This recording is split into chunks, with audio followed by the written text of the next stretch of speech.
he might have some trouble with connectivity. He's based in Venezuela, so often on power outages and whatnot cause trouble there, but he'll join us soon. And I just want to get us started. And I would like to start by conveying a very warm welcome to you, Professor Mann. It's such a pleasure to have you here with us. And welcome to everyone who's joining us here to the POP Climate Leadership Conversations, a tribute to our chief mentor, Dr. Pachauri. This project aims to strengthen youth leadership and explore tactics that empower the youth to take action and tackle the most pressing environmental issues faced globally. We're conducting a series of conversations on leadership strategies, recommendations, reflections, and examples, each focused on a global leadership issue and different pressing environmental challenges. The initiative is designed and implemented as a tribute to our chief mentor, late Dr. Pachauri. Today, we have the pleasure of speaking with Professor Michael Mann about the science of climate change and leadership in the decade of action. And I just want to say that a lot of the work that the POP movement does is really, Professor Mann is founded on the science of climate change. In fact, our tagline is youth inspired by knowledge. And the idea is to really get young people to be inspired by knowledge, but to take action. And we're so honored and privileged to have you here with us. Thank you once again for making the time and for sharing your wisdom and inspiration with all of us. We're so delighted and honored. So thank you and a very warm welcome. Well, thank you so much, Ash. It's great to be with you, and it's nice to be able to honor the legacy of your father, Patchy, to those of us who knew him as a friend and a mentor. So it's my honor to take part in this, and I'm looking forward to our conversation. Thank you so much. We're delighted, and I'd like to hand over to Anna to get us started, please. Thank you. Perfect. Thank you so much, Dr. Ash and Professor Mann. I will now go ahead and introduce our guest speaker for the day. Professor Michael Mann is a distinguished professor of atmospheric science at Penn State, with joint appointments in the Department of Geosciences and the Earth and Environmental Systems Institute. He is also director of the Penn State Earth Systems Science Center. Mann is the author of several books, including his most recent work, The New Climate War, which shows how fossil fuel companies have waged a 30-year campaign to deflect blame and responsibility and delay action on climate change, and offers a battle plan for how we can save the planet. I'm very excited about this conversation, and now I will hand it over back to Ash, who will be asking the first question. Thank you so much. I want to say, Professor Mann, I really enjoyed reading your work, including your most recent book, which Anna just mentioned, and I hope we'll have an opportunity also to talk a little bit about that, because you've talked a lot about youth action and youth leadership, youth movements in particular. So it's so symbolic and meaningful for us to have you here. And I'd like to start by asking you, if I may, Professor Mann, what in your perspective is the role of youth climate action and leadership, particularly, and your definition of this to just get us warmed up and started. We'd love to hear your thoughts and perspective on this issue. Yeah, well, thanks, Ash. To me, climate change, more than anything else, is an issue of ethics. Intergenerational ethics, global ethics, those who had the least role in creating this problem, whether it's the global South and the developing world, or future generations, are the ones who are either bearing or will bear the brunt of the decisions we make when it comes to addressing the climate crisis. And for too long, the issue of climate change was really almost always framed as a matter of science or economics or policy and politics. But what the youth climate movement has done, more than anything else, is to recenter the conversation on the fundamental ethical dimensions of this problem. And, Greta Thunberg, of course, being sort of the effective leader of that movement, but it's a movement of millions of people around the world who have been using their voice in every way possible to bring attention to the climate crisis and to demand action and to hold policymakers accountable and to speak truth to power.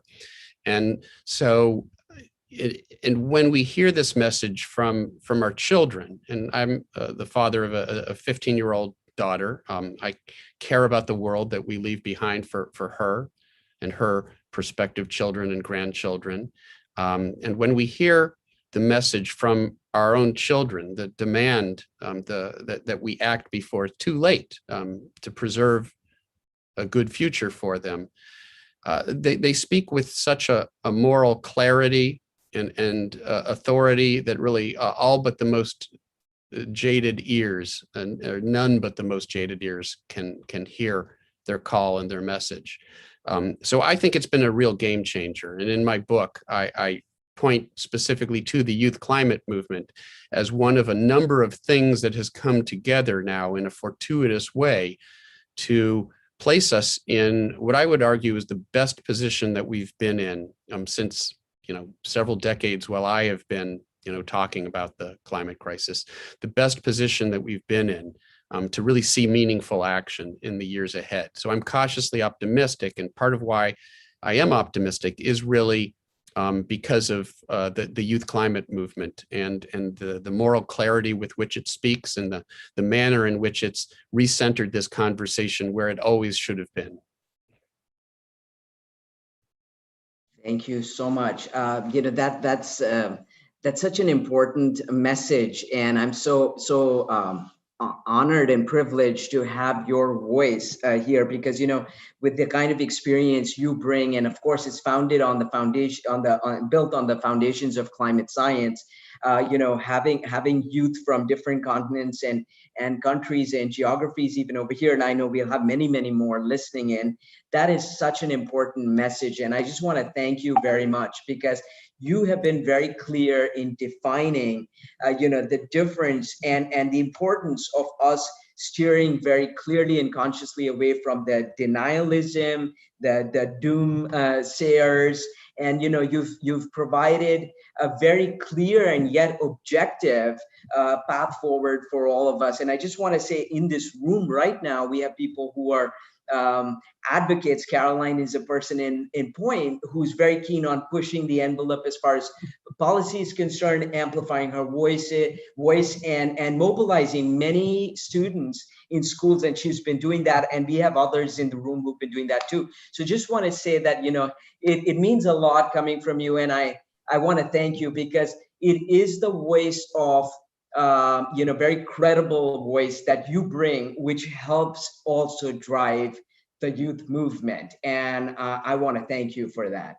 Well, thank you. It as one person once said, it takes a village. We all play different roles, but equally important roles in this conversation and in this movement. And so I want to thank all of you for doing all the things that you do. We all come in to this with sort of different perspectives, different tools and skills, and it's about making use of all of them.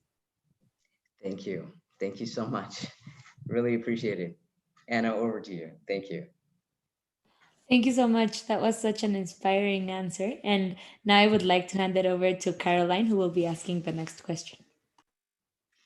Yeah, so I'd like to just start by mirroring exactly what Ash said. Thank you so much again for being here. I'm so grateful to get to hear from you and be on this panel among all these wonderful people. So I'll go into my question. My question is, science-based decision-making is crucial when talking about climate change. So how can a leader's impact be greater by understanding the science of climate change? Yeah, it's a great question. And we could probably spend our entire hour talking about just that question. But of course, there are many other topics we want to get on to. So I would just make a couple salient points. First of all, the science tells us why this is a crisis, right? We can see the impacts playing out in real time. We know we have a crisis, but the science helps us link our burning of fossil fuels and the carbon pollution that we're producing it helps us connect the dots from that to the unprecedented floods and droughts and heat waves that we're seeing. And India, probably more than anyone else, has seen the devastating impacts of far more severe heat waves and heat stress than we've seen in the past. And so the science is allowing us, and it is the role of the scientists, in my view, to help the public and policymakers connect the dots. This isn't normal. And I say that as NOAA today has come out with their new normals, a new 30-year period, and they keep on shifting that forward and looking at the climate averages. But these new normals are anything but normal. They show how dramatically things are changing. And so the science informs our understanding of how carbon pollution is leading to these very real threats and risks that we're dealing with now on a daily basis.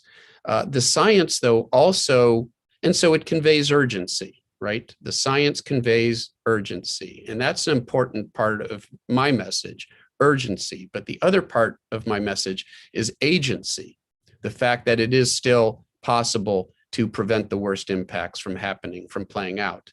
And the science informs us as to why that's the case. Over the last 10 years or so, we've really developed a more comprehensive understanding of the full climate system and the way it responds to our input of carbon pollution, particularly with respect to the so-called carbon cycle. The oceans, the terrestrial biosphere, plants play an active role in the composition of our atmosphere. They take up some of the carbon pollution that we're putting into the atmosphere. And so they're helping us out in that regard.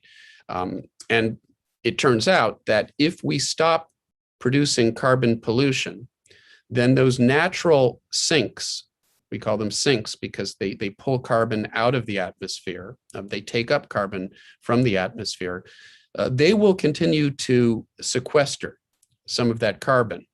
And it turns out, I won't go through all the details, but because of that, because of the impact of the carbon cycle and the potential, in particular for the oceans, to take up some of that carbon in the atmosphere once we start dumping it into the atmosphere, that leads to sort of a new understanding of how the warming relates to our carbon emissions. We now understand that the warming that we get, at least for the next several decades, is basically a consequence of how much carbon pollution we have produced up until now. The flip side of that is that if we stop producing carbon pollution, then the surface temperatures of the planet will stabilize fairly quickly. And so, at least from the standpoint of those impacts that are related to the warming of the surface of the planet, our actions today have a direct and immediate impact on the problem. And so it conveys the agency that we have. The urgency is there, but also the agency. And understanding the science allows us to understand both of those components. And I think it's part of why, Greta Thunberg, to mention Greta again, admonishes, policymakers to listen to the science, because the science actually does inform our understanding of the climate crisis, both the urgency and the agency. Yeah, thank you so much for that answer. I like how you're comparing urgency and turning that into agency. That's a great way to put it. So thank you. Thanks. Both are so important. Yeah, definitely. I completely agree.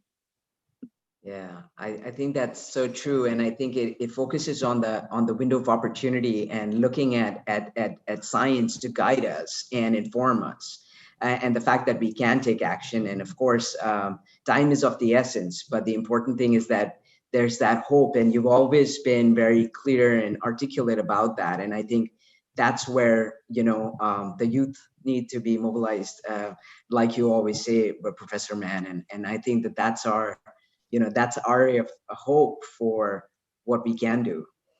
Yeah, we can connect the dots there pretty directly as well, which is to say, the pledges that we're seeing now, for example, from the United States to bring carbon emissions down by a factor of 2 within the next decade. That is an actionable goal that relates directly to what the science is telling us. That science that I was talking about tells us that we have a finite carbon budget. that we cannot exceed if we want to keep planetary temperatures below a dangerous 1.5 degrees Celsius. And when you work out the numbers, the science tells us we need to bring those carbon emissions down by a factor of 2 within the next decade. And now, we have renewed leadership here in the United States in the form of the Biden administration. Elections do have consequences. And we've seen a monumental shift in the politics of this issue here in the United States with global ramifications, because the United States is leading once again. But I'll tell you this as well. Joe Biden would not have made that pledge of bringing carbon emissions down by a factor of 2, which is a very bold and audacious pledge and will require massive action on our part. He wouldn't have done that if it were not for the pressure that has been brought to bear by the Greta Thunbergs and the youth climate advocates around the world. So there is a direct linkage there. Absolutely. That's great. Thank you. And thank you for your voice in the year that changed the world as well. And you've very clearly provided this guidance, and it's true. I hope all the young people listening here that amplifying one's voice but taking action, but our decisions and our votes do count and provide implications for the future. So I think that's a really important point. Thank you, Professor. Yeah, thanks, Ash. Yeah, and that's just, our vote is one expression of our voice, but even those of us who aren't old enough to vote understand that we can impact the discussion and we can impact those elections as well. Yeah, absolutely. Yeah. It's so important what you're saying, because in Mexico, we actually have elections coming up this summer.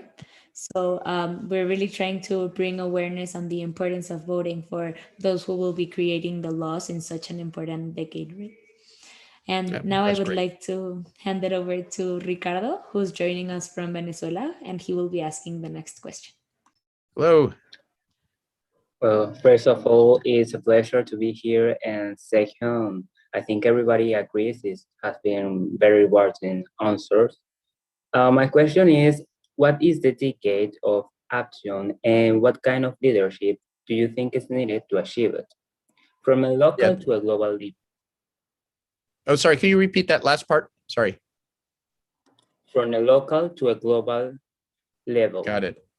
Yeah, thanks. That's such a great question. And again, it's one of those questions we could spend the whole hour talking about it, because there's so much we can do at the local level and the global level. Again, and some of the means by which we impact action at those different levels is similar, right? Using our voice, of course, to demand that our local politicians, support actions that are carbon friendly, that are climate friendly.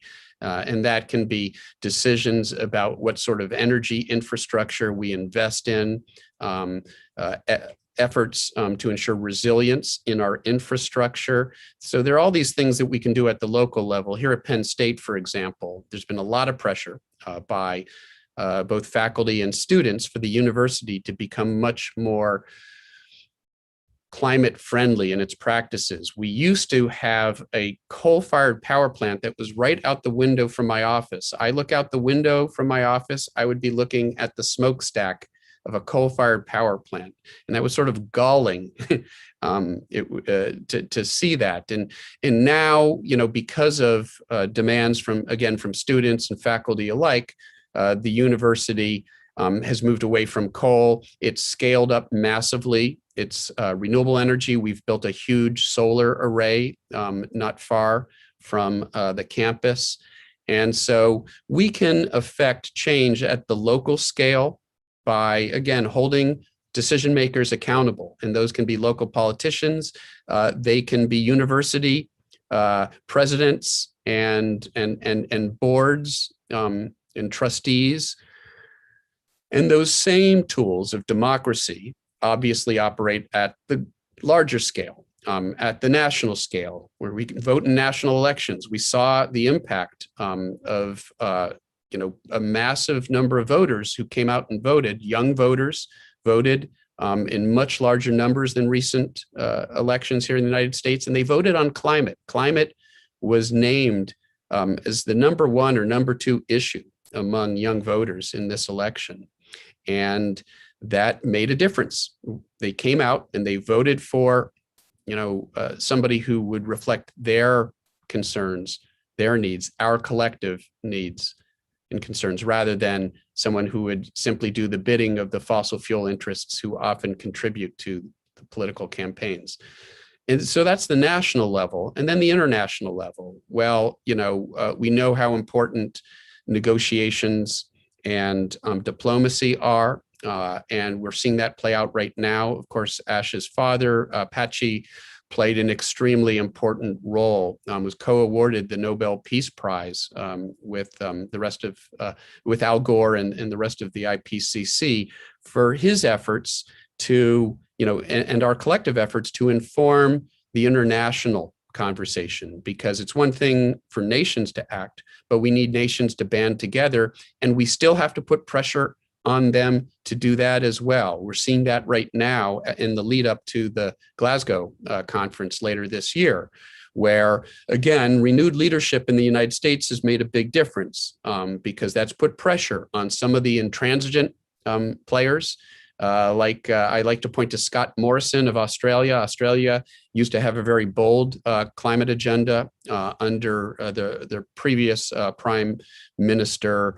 Then, back when it was, there was a Labor Prime Minister, and they instituted carbon pricing, and they brought down carbon emissions. And then that was disbanded by Tony Abbott, who was conservative. Of course, it's confusing because in Australia, they call the conservatives liberals, but that really comes from neoliberal. They're neoliberal conservatives. And Tony Abbott got rid of the carbon pricing initiative.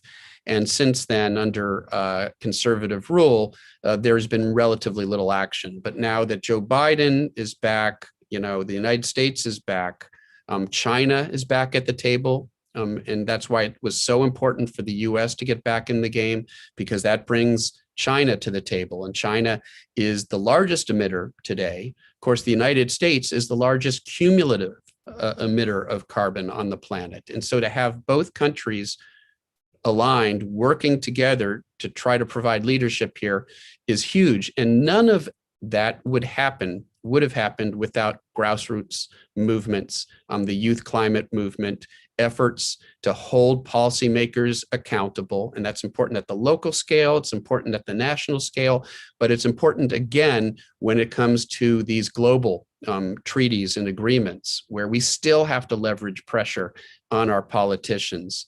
And that pressure, as we saw, led to the Biden administration making a very bold pledge, which I think is going to encourage far more bolder pledges from other countries in the lead up to Glasgow. Because we know, Paris was a foot in the door. It was really important. The Paris Agreement, it created a framework, but the initial commitments under Paris don't get us where we need to go. In fact, they don't even get us halfway where we need to go. We need to build on those commitments. And I'm cautiously optimistic we will, but that's really because of, the efforts, by people who use their voice, by children and adults alike. And so I'm not sure I completely answered your question. There are other things we can do, of course, individual changes we can make in our lifestyles that, decrease our carbon footprint. We should all do those things. They often save us money, they make us healthier, they set a good example for other people. But let's not fool ourselves. And this is one of the messages of the new climate war. Let's not fool ourselves, and let's not allow polluters to fool us into thinking that individual effort alone is going to solve the problem. We need policies, we need systemic change, and we need the power of our voice demanding that politicians actually support those policies. Thank you so much. I agree totally. Thank you. Thank you. Thank you. Thanks very much, Ricardo. Yeah, I think that's a really important point, because I think we have seen a lot of this, certainly, like you said, at the individual level, we are all capable of, and we should make an effort to make a change, but that should not take away from the system level change, as you've talked about, and sort of actually provided a lot of very valuable information and guidance. And it should not be a situation where now the burden is shifted to the individual and it takes away completely from the system then. And I think that that is a crucial point. And I would hope that, you know, even as young leaders are and citizens are Ricardo mentions that we need to speak up, we need to amplify our voices and make sure that that pressure is kept on the system, because otherwise more decisions will be taken, and like you have rightly pointed out, Professor Mann, we'll have more stranded assets as we keep on sort of keeping on doing the same old, and then there's no change, and really we'll be left sort of talking about these things, but we'll never really get about making change. Yeah, they work hand in hand. Yes. Individual and collective action. Indeed. Yeah, I couldn't agree more. And it's so empowering to hear how all of these movements and all of these young people going out to vote really made a difference and really led to having a president in the United States with very bold climate commitments. And it's now amazing, isn't it? It changed the whole global conversation, right? Completely. Yeah. Yeah. Even other countries were celebrating this victory, right? Because it meant so much for the climate movement. Absolutely. I think the world, certainly a large part of the world is celebrating, and with very good reason. And you're right, it's the convening power of the US and the administration, and of course the bold commitments definitely help in rallying other countries also, and it is a form of pressure. And like you said, Anna, yes, the votes matter a great deal, but as Professor Mann highlighted, even for those who are not of voting age, it's not to say that, your voice and your, agency is minimized, because it has a role to play. And definitely the outcome of the US elections are a manifestation of the buildup and the buildup to that, for sure. So thank you. I think Definitely. please, Anna, Yeah, and now I would like to hand it over to Drishya, who has a question as well. Thank you, Anna. Thank you, Dr. Ash. Hello, Professor Mann. Hi. So my question, actually, you gave an example of what I was going to ask, but still, I would like to ask it in more detail. Maybe you will give us more examples. How can scientists and policymakers work together to create more science-based policies, and how climate scientists can be involved in decision making? So that would be the impact. What would be the impact of this as we transition to a low carbon future? Yeah, thanks. It's a great question. And, I would say it isn't a one size fits all answer, in the sense that, scientists are a diverse sort of group, as any large group. And they come into this with different proclivities and skills and inclinations. And some scientists, probably the most important role they can play is just doing the science and publishing it and putting it out there. I don't think every scientist needs to be an activist or needs to be engaged in communication and outreach. And there are some, frankly, who probably would be best not being engaged in communication and outreach. Their skill set, it probably plays best to them contributing to the science, the development, the furthering of the science. That having been said, I do think it's extremely important for there to be support within the scientific community, for there to be resources within the scientific community, especially for younger scientists, to help them, to provide them opportunities to train in doing communication and outreach, because it's its own science. And the science of, the physics and chemistry, they don't prepare you for science communication. It's a whole nother skill set. And it's a skill set that, some scientists really can develop and make use of, to become communicators, to become advocates. We need to make sure there's support for scientists to do that, and certainly that they're not penalized and they're not demonized or discouraged from engaging in communication and outreach. There was a time when, communication, popularization, science popularization, as it's called, was looked down upon. When I was growing up, Carl Sagan was sort of an inspiration to me. He was sort of the voice of science in the United States. He was a great scientist, a planetary scientist who made important contributions actually to some of the early science, climate science decades ago. But he was also a powerful communicator and used his considerable communication skills to inform the larger discussions and debates about the crises we faced, whether it was the threat of global thermonuclear war back in the 1980s and the dangers of the arms race, or the threat of our unprecedented interference with our planetary system, ozone depletion, acid rain, and climate change. And Carl Sagan passed away in, I believe it was 1996 or 7.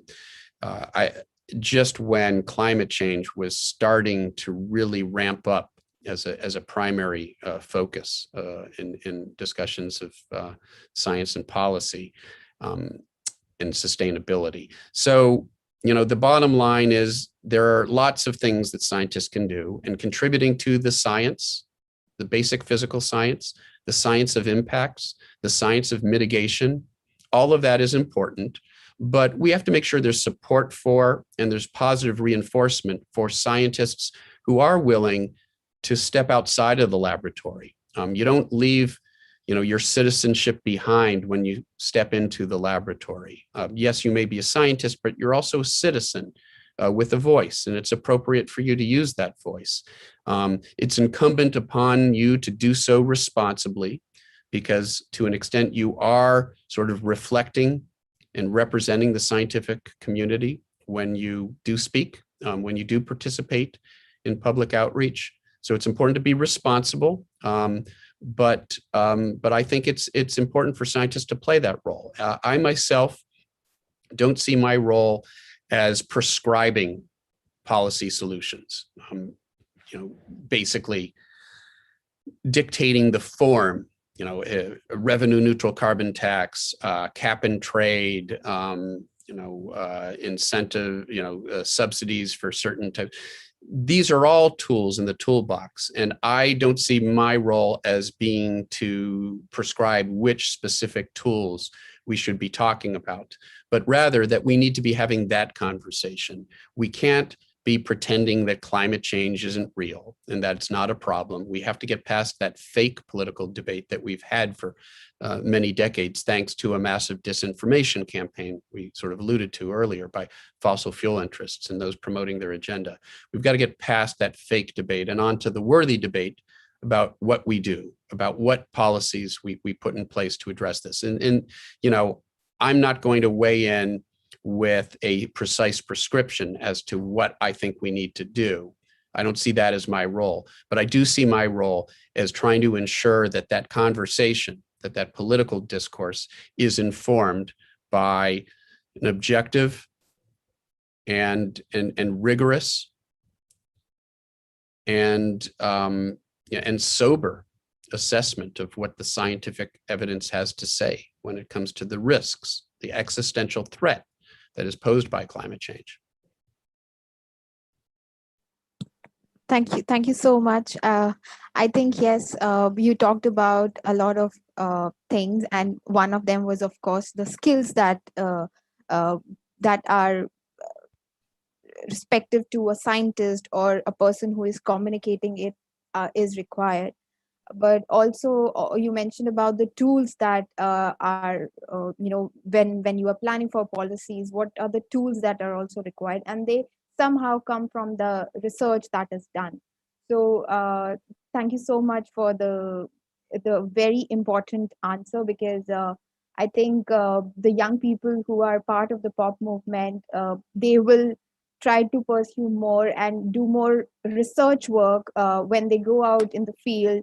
either making some observation or converting their work into reports, or there are many ways to do that. So thank you Yep. so much for this amazing answer. Thank you so much. Well, thank you. And thanks for making that point, that there's still so much important science to be done. The science isn't done yet.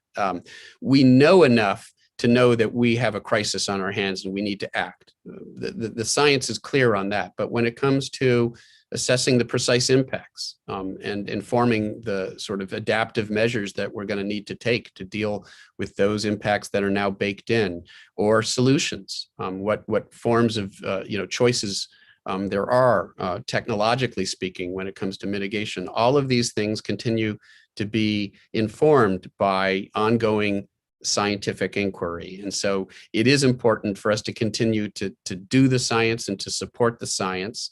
But the science has given us enough tools now at this point to make the case for dramatic action. Thank you. Thank you so much. That's fantastic. And I think, it links a lot of the points that you've talked about, Professor Mann, in terms of urgency, agency, and also the importance of moving from individual to collective. And, these are really important takeaways, I think, from the conversation here. And I would want to also ask you, in light of the circumstances that we're in globally right now, and we're facing a pandemic situation, we're also dealing with the urgent need to take action on issues of climate change, and all of this has implication for global leadership, and also very importantly, I think the point that you brought up, which is the whole collective and the solidarity globally, and we've learned that through the pandemic, for sure, for anybody who had questions, that one part of the world, what happens in one part of the world has implications for what happens in another part of the world. And I wondered, Professor Mann, if you had any advice and thinking which would guide the youth in particular, but especially as we build up to the COP, and the importance of all of us coming together to take action, and really we're driven to do this. And I wondered if you had any guidance and any thoughts for leadership, and particularly building youth leadership in this area. Yeah, again, it's so important because we can't, let up on the pressure. As soon as we do, we know there's a lot of pressure being leveraged from the other side by the fossil fuel industry and those advocating for them. And as soon as we let up, we know if there's a force on one side and no opposing force on the other side, we know what direction things will move. They'll go in the wrong direction. We saw that here in the United States for the last 4 years. So we have to keep up the pressure. We talked a little bit here now about the pandemic and the lessons that it teaches us. And again, we could spend a whole hour talking about the lessons that the pandemic provides us. We see some basic issues of injustice, just as there is climate injustice. Those are the least role in creating the problem, and those with the least resources, the least resilience, are the ones who are really bearing the brunt of that. And that's, that's problematic. And that's, the issue of climate justice, of course, intersects with all of these other issues now about cultural and racial justice that are playing out vividly in the United States, because we have had a reckoning in the wake of that, that insurrection, that violent insurrection back in January, which was sort of what I hope was the last gasp of sort of well-organized racial animus. Let's hope that that was the last time that we will have to face that sort of expression of intolerance and racism at that level. And maybe it's a breaking point. Maybe it's the point where we recognize we've gone too far and that we need to take measures to ensure that that not happen again, and that we deal with the fundamental underlying structural reasons for racism and nativism. That same injustice is playing out with the pandemic. Frontline communities, those minority communities are understandably, for example, a little bit apprehensive about doing what the government tells them to do, given the fact that that they've been on the wrong side of justice for many decades. And so there is fear about the vaccine, and that's actually impacting our efforts to achieve herd immunity. We're seeing, in India, of course, we're seeing, a true crisis with the pandemic now spreading even faster than it had in the past. And how do we get vaccines to India where they're needed? How do we wrestle with some of the complicating political and economic factors here, like intellectual capital, like the fact that companies don't want to provide their technology to other countries that need it for the sake of their own profit motives. That's problematic. That's deeply problematic. It gets at some of the larger questions about injustice and the need to sort of change our politics in a way that does reduce income inequality and injustice, cultural and racial injustice. And all of these things are intertwined. And we talk about intersectionality because all of these things intersect issues of gender. Climate impacts fall disproportionately on women. The health consequences of the pandemic, to some extent, fall disproportionately on women. And so all of this points to the fact that there are fundamental challenges that we need to address in the years ahead and in the decades ahead. And sometimes it brings us to this uncomfortable conversation.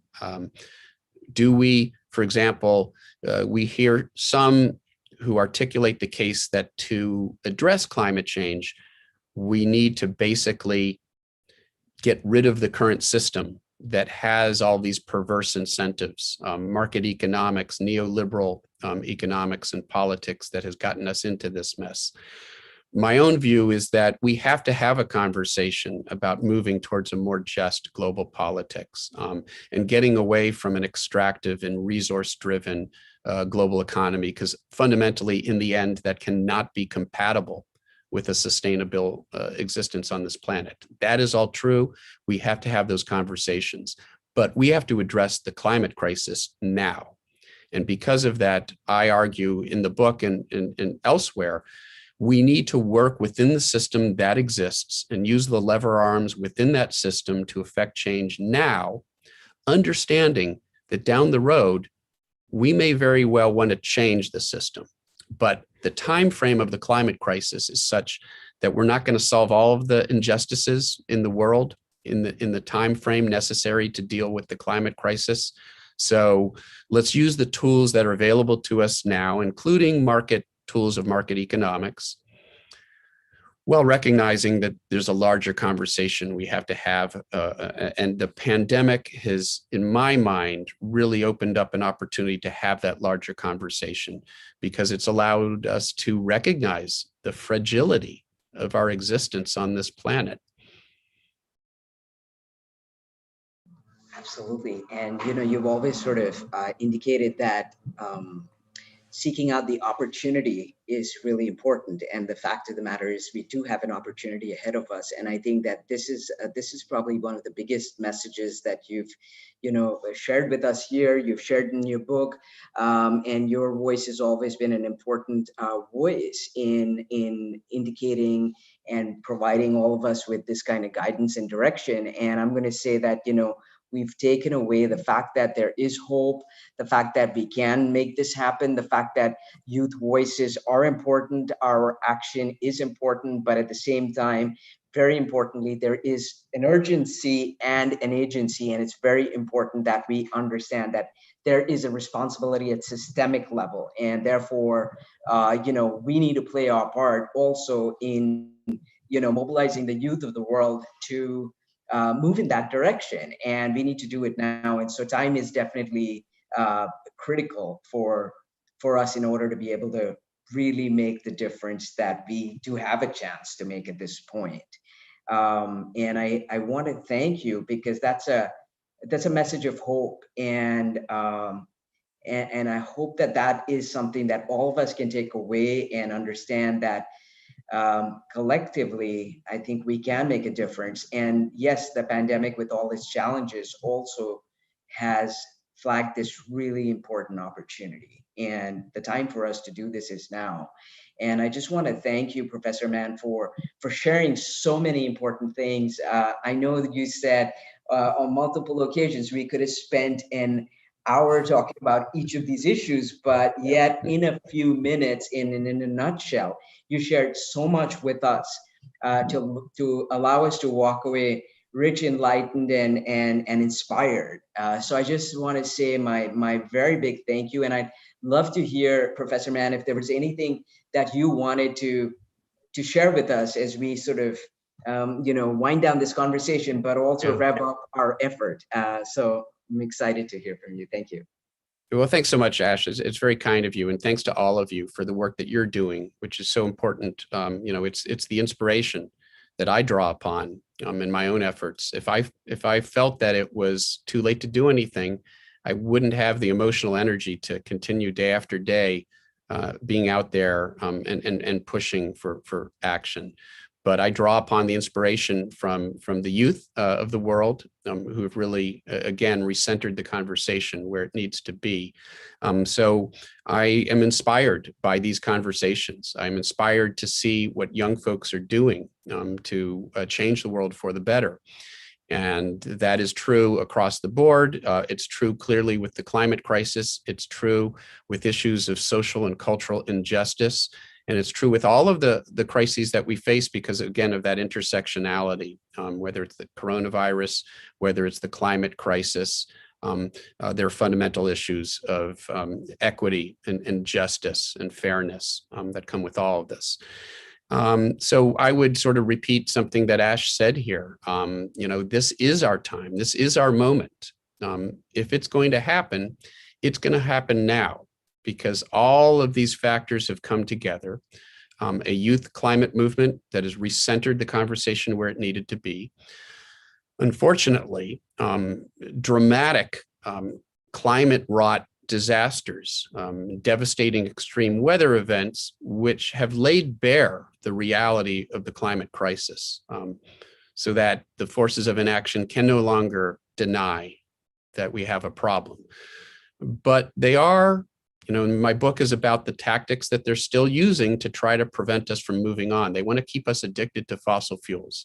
And they don't care if it's because we deny that climate change is real or we deny that there's a solution, that we can move to renewable energy, or that we deny, that there's time left to even, do something about the problem. And doom and despair can be a self-fulfilling prophecy. And while lots of good people that we know, for understandable reasons, have fallen into despair, we have to recognize is that there are bad actors who are, in fact, feeding upon that. Because if they can convince us it's too late to do anything about the problem, it potentially leads us down that same path of inaction as outright denial. So let's recognize those friends of ours who have fallen into despair. Let's explain to them, why the science shows that it is still possible to avert the worst impacts of climate change. Again, that agency that goes with the urgency. So I would say, we haven't won this battle yet, but we've cleared away a lot of the hurdles, and a whole bunch of favorable factors have come together to put us in a very solid position to affect action. So let's not give up or let up now.